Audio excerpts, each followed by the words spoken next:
உங்கள் favourite TV ஷோக்களை இனி miss பண்ண தேவையில்லை. ZEE5 இல் முற்றிலும் இலவசமாக காணுங்கள். இங்கேயும் எப்பொழுதும். மா, என்ன மருமவளே, அம்புட்டு ஆவேசமா பேசிட்டு போன. பத்தாததுக்கு உன் புருஷன் வேற உன் நாத்தனார கூட்டிட்டு போனா. இப்ப எதுக்குடி இங்க வந்து எங்களை பாக்குறதுக்கு நிக்க?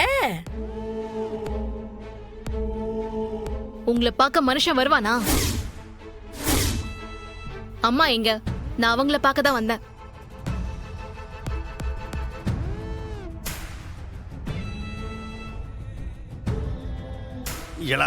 அவ உள்ளாரதான் கிடக்கா. சரி சரி, இந்த விரும்பி இழுத்துட்டு போனே இந்த வாளா வெட்டி நொசக்கி அவ எப்படி இருக்கா? மிஸ்டர் கேடு கெட்ட சௌந்தர பாண்டி, எசக்கிய வாழா வெட்டின்னு நீங்க சொல்லக்கூடாது.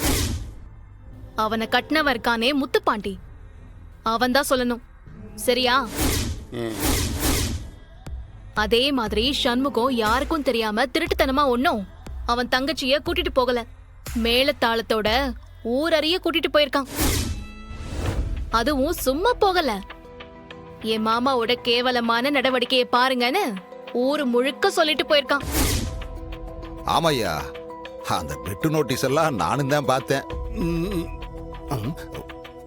அத நீ பார்த்தது முக்கியம் இல்ல, ஊரே பாத்துருச்சு, அதுதான் முக்கியம். அதனால ஊரு முழுக்க அசிங்கப்பட்டு நிக்கிறது சண்முகம் கிடையாது, உங்க ஐயா தான்.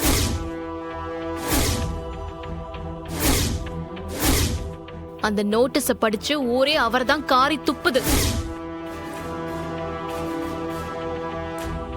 கஷ்டப்பட்டாலும் புகுந்த வீட்லயே கிடக்கட்டும்னு தங்கச்சிய விட்டு கொடுக்காம தைரியமா வீட்டுக்கு கூட்டிட்டு வந்தானே அந்த சண்முகம்,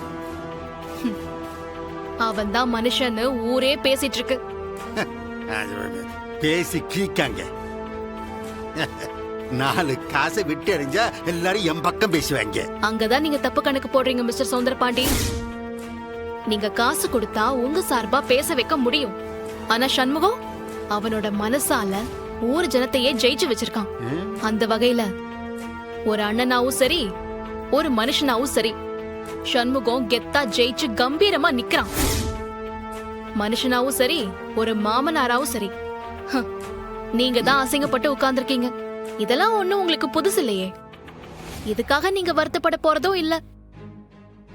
நான் வந்த வேலையை போய் பாக்குறேன். இல்ல சௌந்தரம், என்னல இவ இப்படி பேசிட்டு போறா? அவ கிடக்கா விடுக்கா. இல்ல சனியா ஐயா, இந்த டிப்பன் கேரியர் இம்புட்டு பெருச்சா இருக்கே, அம்புட்டு சாப்பாட்டையும் பாக்கியம் சாப்பிடுவாளா? ஐயா, அம்மா என்னைக்கு அம்புட்டு சாப்பிட்டாவோ? உங்க மனசுல ஓடுறது எனக்கு தெரியுதியா. இசைக்கு சமையலும் பட்டைய கலப்பு, அதுல உங்களுக்கும் பங்கு கிடைக்குமான்னு தானே யோசிக்கீங்க.